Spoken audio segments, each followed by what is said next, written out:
why being a solopreneur is more challenging than you think. People do not realize solopreneurship is super, super challenging because you are actually doing everything. And most people think they have made it when they are a solopreneur because they just aren't working for someone else. But the reality is you are still massively in the grind, and it is energy draining.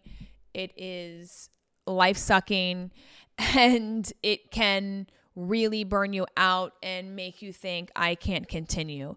So I would say, why being a solo entrepreneur is very challenging is because you are the schedule. You are the provider. You are the person that's doing the marketing. You're the person that's doing the sales. You're the person that is answering the questions at night when patients, are messaging you in and they have problems. You're the person figuring out, the telephone situation or, Instagram and trying to put out an Instagram post. You're the person doing all the things. So you don't have 12 arms. So how are you supposed to do all the things? It's very, very, very challenging. Now, some of you guys, when you start, is you have a lot of time. So you potentially do have time to do those things. And what you don't realize is you just know a little bit about all those little different things, but you never become an expert. And so the problem is the people that are the experts at marketing, well, guess what? They're going to take over your market. The people that are just focusing on sales and converting, they're going to take over your market. The people that just focus on keeping the clients and client retention, they're going to take over your market, because what you're doing is you're just knowing a little piece of the puzzle of each one of those, because that's all you kind of need to get the business from here to here. And so solopreneurship is very hard. I mean, it's the worst.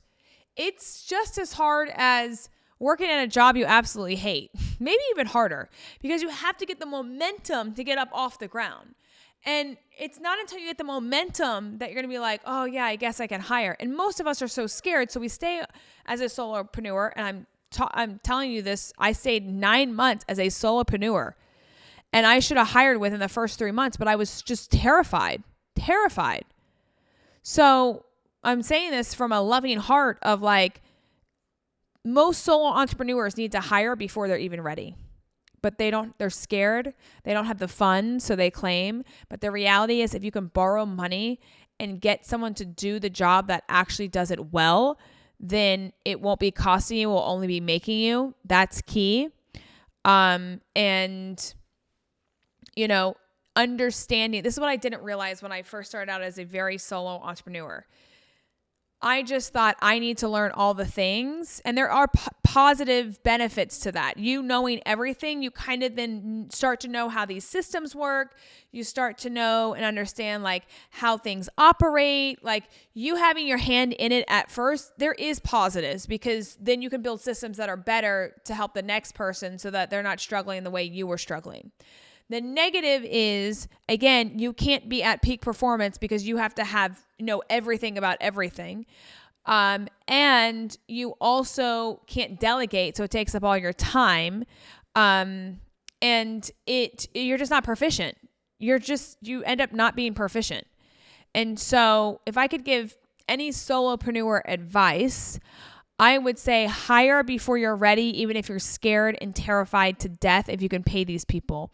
And basically you can start with a lower entry point of like pay based on outcomes. And then that way it's not so scary. So you don't get the outcomes, you don't get the pay. And that way all the risk isn't on you. It's distributed through everyone. And I would say that's key, because the faster that you can hire the right people for the right position is how you're actually going to grow, because you're going to grow as a team and you're never going to grow as a solo entrepreneur. People don't tell you this. If you're a solopreneur, you are maxed out. You are capped out. There is only so many hours you can work. There's only so much money you can make. So why do you want to stay a solopreneur? You never want to stay a solopreneur, because that's technically you don't have a business. I don't think solopreneurs realize this either. If you're a solopreneur and you get sick, or your kid gets sick, or maybe your spouse gets sick, how do you keep your business in business? It immediately that day goes out of business because you can't bring in revenue and you have expenses that go out. So you technically, as a solo entrepreneur, you technically do not have a business. And I know some of you guys are going to be hurt by that, but you don't, because it's built all based on you. And you cannot build a business that just runs off of you. You have to have a team of people that helps you with the business and that allows the business to run even if you physically can't show up and be there. That's a true business.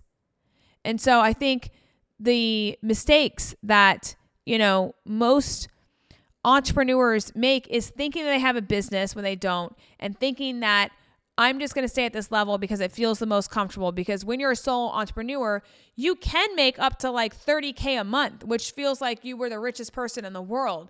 But the reality is you can only sustain that for a couple months at a period of time before you're like, I can't work 7 to 7 anymore. I'm done with this. And then you got to go back to the drawing board and be like, how do I do it differently?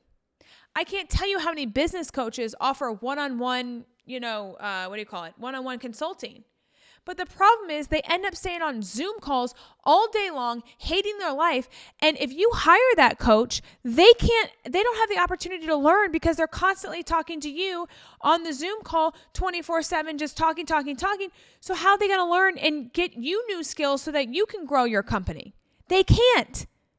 So you do not want to hire someone that's constantly doing one-on-one Zoom calls because they're actually not growing as a coach and they're stuck. Now they're going to make some money because people want that. And so they're attracted to that. And so they know that from a marketing aspect that's going to hit. But the reality is they cannot build themselves up if they're constantly pouring into you. So a true coach actually has to have time where they do group coaching and be able to step away for time for learning so that they can bring that new information back to their clients or new ways of doing things or have time to think and process so that their clients get the best freaking outcomes. That's key. Okay? And so this is the lesson that I want for you guys as solopreneurs that are thinking you have it, you're content, you got it all. Whether or not you're online or brick and mortar doesn't matter. You must hire. I've created a 7-figure online business and I've created a 7-figure brick and mortar business. I can tell you how to do both and manage teams online, manage teams in person, all the different things. But you're going to hire. You're going to have to hire if you want to do something great and not be capped. And that's just the reality because then you actually have a true business. So hopefully this helps, guys, for those solo entrepreneurs out there. This is a quick episode, but I just wanted to come on and talk about solo entrepreneurship and the challenges that some of you guys may not know of it right now because everything feels good. But these are the challenges that you're going to face, especially when you don't feel well or your family doesn't feel well. So hopefully this helps and we'll talk soon.